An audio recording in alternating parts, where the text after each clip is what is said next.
I come back from Survivor, I got $1 million in my pocket, I got 15 minutes of fame, and as Martin Luther King Jr. said, the time is always right to do what is right.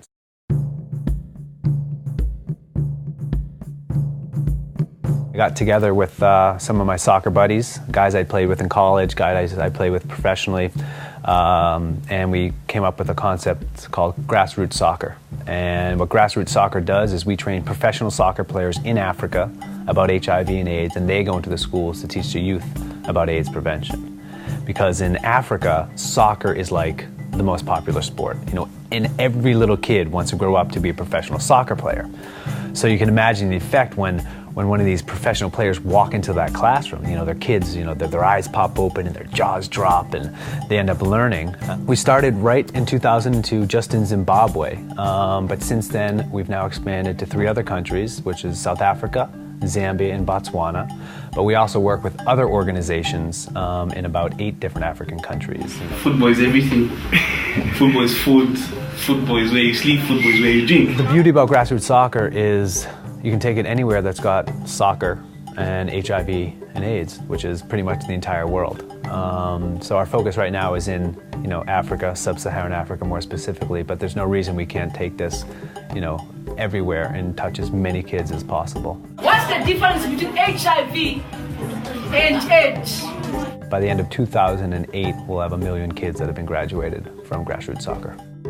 To do nothing is also to act. People know about HIV and AIDS. They know it's this huge problem here in the United States. You know it's even bigger in Africa. And they know it's this problem, and they know they have the ability to do something about it, yet they choose not to. I think grassroots soccer is definitely making a difference. Sometimes it's tough to track behavior change. You know, how do we know if, you know, these kids are, you know, going to get tested, or if these kids are remaining abstinent, or if, you know, they're actually following what they're being taught. But our presence within the community is huge.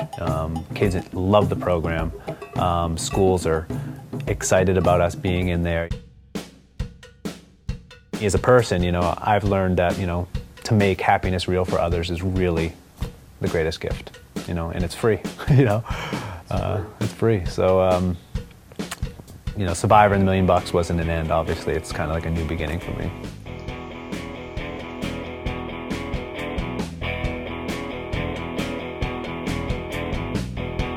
This summer, you know, I will be at the Key Club Charity Walk, which will be benefiting grassroots soccer, which I'm really excited about.